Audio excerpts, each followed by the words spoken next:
Okay, you've done a lot of humanitarian work from provision of groceries, market grants, scholarship, and all of that. How did you come about this choice of humanitarian work for the different stakeholders that you've affected and impacted over the years? Yes, I don't think it is. It was deliberate for me to the part of support of diverse kinds to diverse group. It just came. I can't. It's been there for over 15, 20 years now, and we just keep transforming what we are doing and keep trying to meet the needs of different groups and different people. The needs of people and the needs of community differs, and it brings about varieties. And these varieties of needs, we try to meet it. For example, you have vulnerable women, um, the poorest of the poor, people who struggle with daily lives. You see people who just go out there to carry pure water on credit. They carry pure water on credit, sell on credit, and return on credit. And you see, it just a little help, a little push goes a long way. And that is in that direction of meeting that needs. You can also see students who are also struggling in school, struggling to pay school fees, and that is also a need. We also try to meet that specific needs. Then you also have community needs, collective enjoyment, collective needs, and that is where water comes in, where we try as much as possible to carry out community initiative programs to tackle the needs of various community across the whole of Edo South. We've been able to install over 15 boreholes uh, um, in various communities. It is basically to reach out to as many people as possible. Because when it comes to empowerment, we meet specific needs. But when it comes to community initiative programs, then you meet collective needs of the society.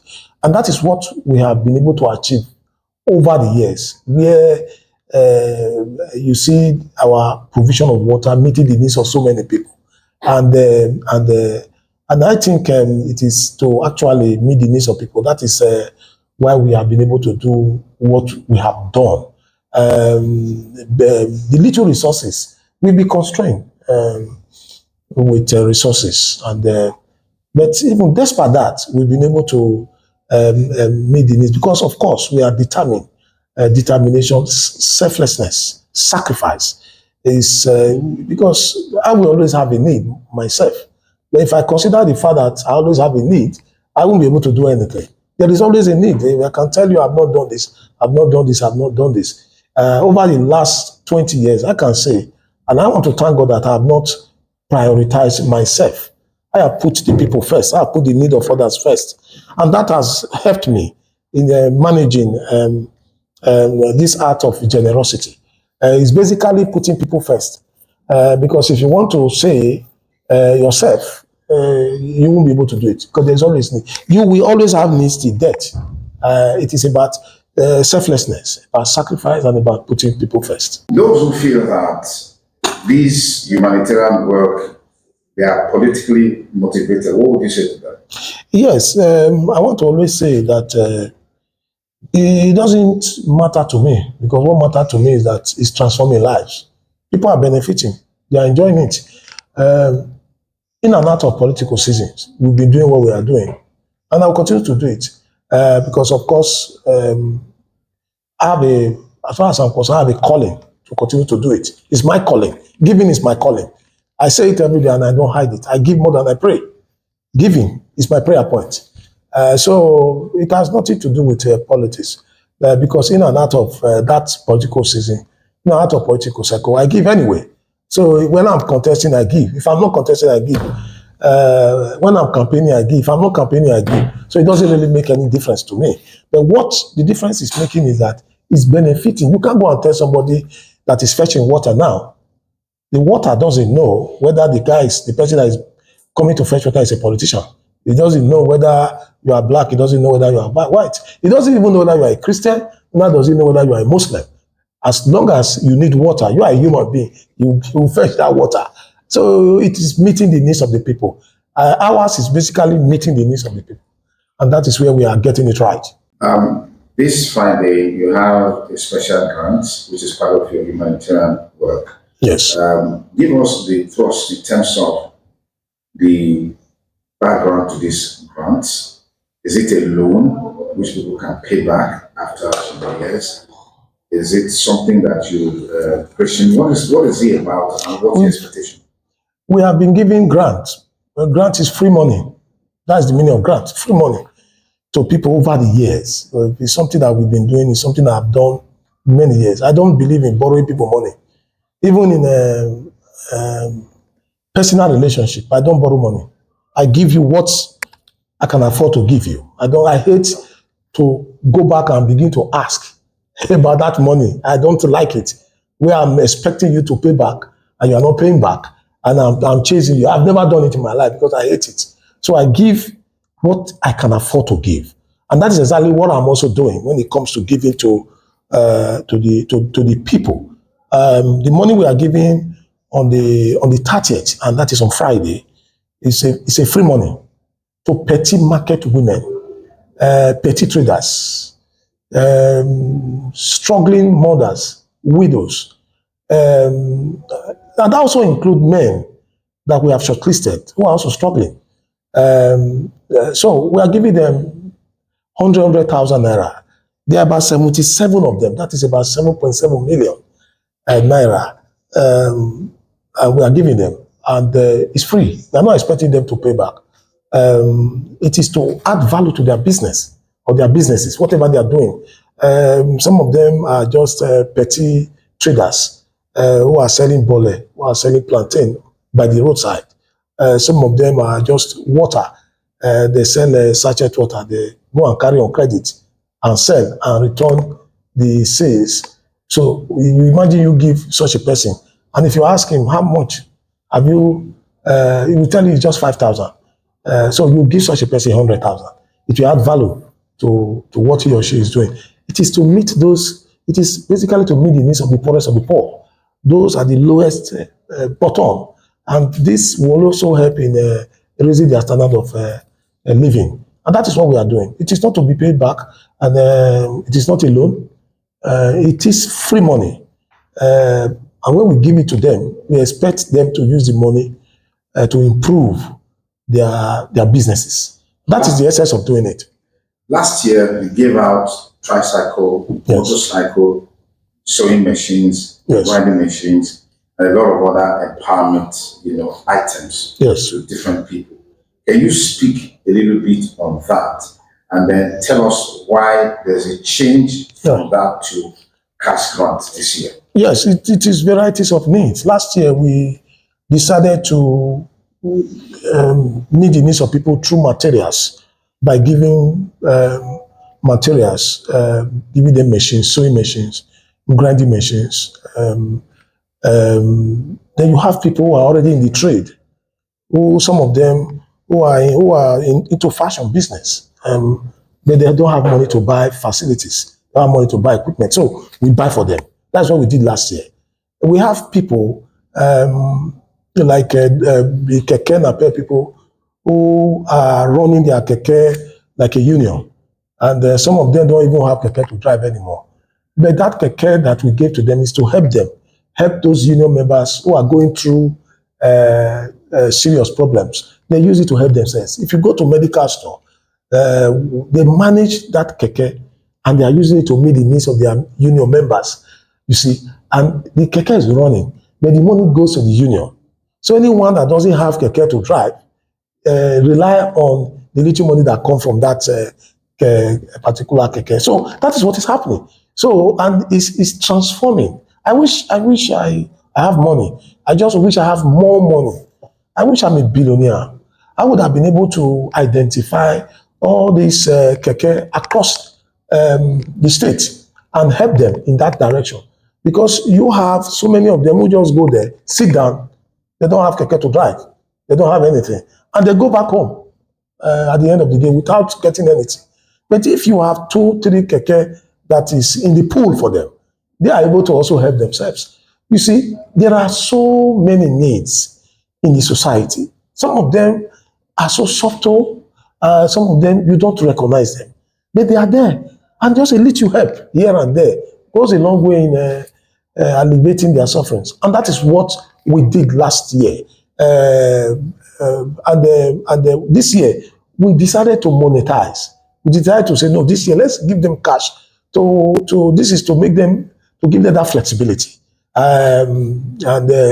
So that they can spend in their businesses the way they wish to do it. And that is why we are converting it to cash this time. And on Friday, the 30th of this month, we are expecting 77 of them to be present, to pick their cash. We are giving them cash. I don't do bank. We are giving them cash for them to be able to add value to their business. You see, these small market people, for me, when I see them, it's like I'm seeing my mother. My mother used to be a market woman as well. She used to be a farmer. She used to be a market woman, and I know what she went through in trying to take care of us, take care of the children. So you see, so when I see those, when I see those market women, I see my mother, and that is why when I keep giving to women, people ask me questions: why women? Why women? I have a mother who went through that process of hardship to take care of us, who did all manner of things to be able to take care of the children, and a little help goes a long way. And that is why you see me trying to encourage these women to assist them. I remember a few months ago when I went to Idake Market to Selu, and two women approached me, and they asked me to open my boot so they can put some food, put some yams. I said, no, I'm okay. They said, if I don't recognize them, I said, no, I'm sorry. They said, but are you not Alile? You gave us the money to start this business. Very encouraging. And I look at them. Oh, I was heavily touched, and I collected those items from them, and I was very pleased because you see women, you can see they are happy. They are very, very happy, and that was about 3 years ago. It's just 100,000 I also gave at that time, and that also transformed the little things they are doing. So I very much believe that we must tackle poverty from the root, and we must keep tackling poverty.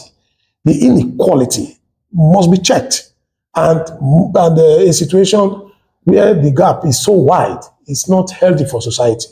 For society cohesion, we must check and must keep giving to those have-nots, to those people who are at the bottom ladder of the society, and help them to build their businesses. Finally, you've been doing so much for your community and for the community generally. Yes. And I heard you loud and clear that if you were a billionaire, yes, probably would want to do more. Yes. Probably would do more. Yes. You would do more for the people, for the community. Yes. If your people, on account of the impact that you have made, yes, reach out to you yes, to run for your constituency, yes, would you accept the call? And if you accept the call, what will you do differently? Yes. I want to say very clearly, without any hesitation, I will accept the call and I'll make a difference.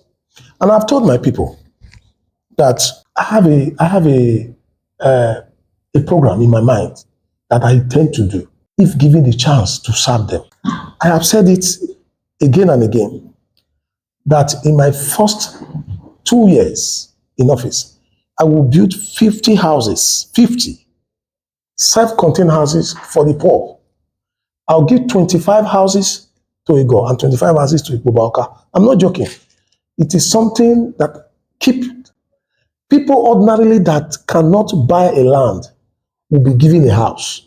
That is my dream, that is my program, that is my vision for the less privileged. Mine will be advocacy, mine will be evidence-based representation.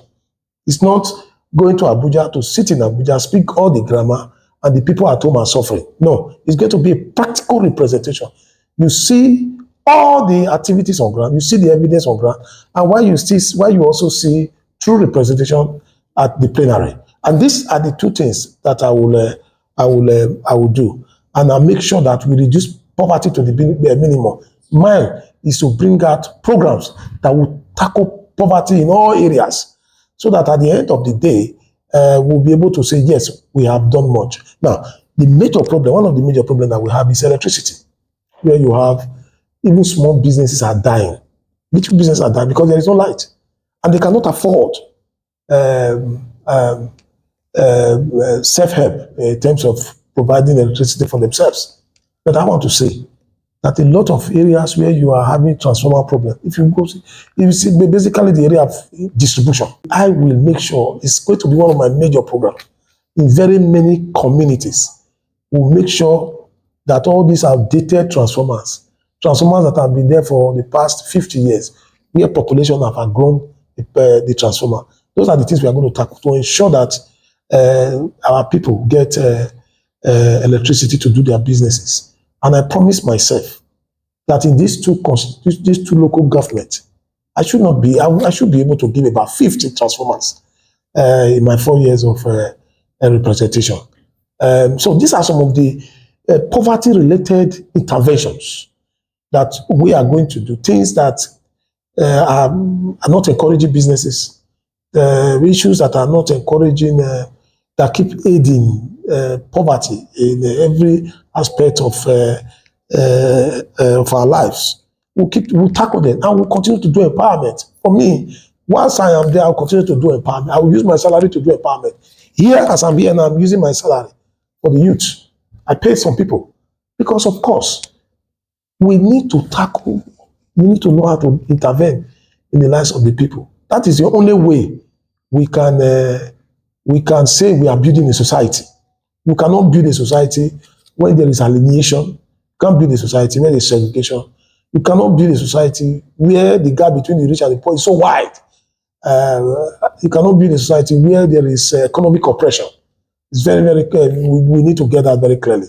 And until we get that right, it becomes difficult. Finally, to what extent has the leadership of President Bola Ahmed Tinubu and the governor of Edo State, His Excellency, distinguished Senator Mondo Ukpako, influenced you and your aspiration in terms of meeting the yearnings and aspirations of the people? Let me start with our governor. I want to say that the governor's objectives and programs are in tandem with my personal values.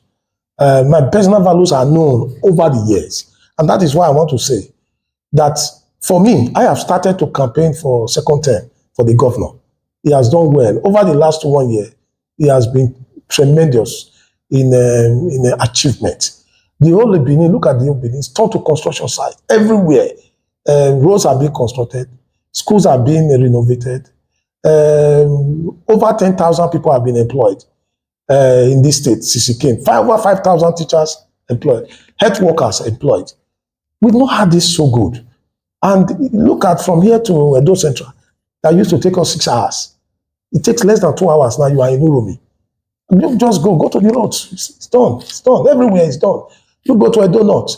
It's everywhere. It's not even in Edo South alone. Look at the two flyovers simultaneously, walking on Ramat Park, walking on Saple Road. Look at what Saple Road has become. Have you visited Saple Road of recent? Just go to Saple Road and see wonderful work. And you begin to wonder, where is he getting these resources from? It is because he's prudent. And that is why he's able to achieve what he has achieved for the state. I want to say, for Governor Kwewolo, if you are talking about public good, if you are talking about society, if you are talking about good governance, then you should be talking about bringing him back second term. Of course, there should not be any encumbrance. There should not be any hindrance at all. But if you are talking about your selfishness as a politician, you are talking about yourself and your pocket, then you can begin to say you want to campaign against him. But for achievement and for what we are seeing, just 1 year, I want to say in 2-3 years' time, this state would have, you will see what would have happened because the Ramat Park would have been completed. And you will see the economic activity. It will open up the city. The Saple Road access would have been completed. It will open up the city. It is not just that vicinity. the economic impact, the socio-economic impact for the state alone, you can't even, it's not something you can, it's going to be overwhelming, honestly speaking, from what we are already seeing. I can tell you that this governor have done very well for all of us. Now, that is for our governor, His Excellency Distinguished Senator Monday Webolo. As far as I'm concerned, he has surpassed the expectation of everyone. Even the critics are shocked that Okpebolo can perform the way he's performing. But for me, I'm not surprised, because you have to look at the values of people. You look at people's background and you look at their values. And you look at what is propelling them. There is something that is propelling Senator Monday Okpebolo to perform. And that thing is innate in him. And it's a burning desire to deliver. That is why he's restless to deliver. You see a man that's on a mission who is restless and he wants to perform. He doesn't see any obstacle. But what he sees is results. It's result focus. And that is why you are seeing what you are saying. As for the president has made it very easy for the various state governments to perform. Increase allocation to states, increase allocation to local government. And that is what you are saying, Our governor says it all the time, that we need to thank the president who have increased the percentage of allocation to various states. Because without money, you can't do all these things. And we want to say, the success story that we are having in Edo State, the president is part of the success story. Because, of course, the money that we are getting in the state, the president is the one that is instrumental to all these monies that we are using in the state.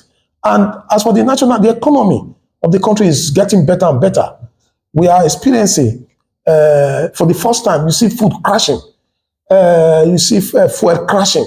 Last December, a bag of rice was 50,000, 55,000. If I'm lying, correct me. A bag of rice for the first time, comparable to last year, food crashed. And so many items crashed, including the fuel that we used to have queues everywhere. For the first time, we didn't experience any queues. Not only that, there was stability in the first sector.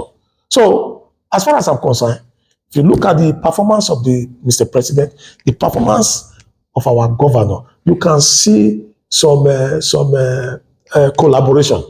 And you are also aware that we are about to start airline services and about to develop our airport to international standard. You see, this is a government that keeps working, government that keeps thinking. And I can tell you and I can assure you that in a few years' time, Edo would have changed completely. For now, we are already shining. In 2 years' time, we'll shine more. God bless you. Thank you very much.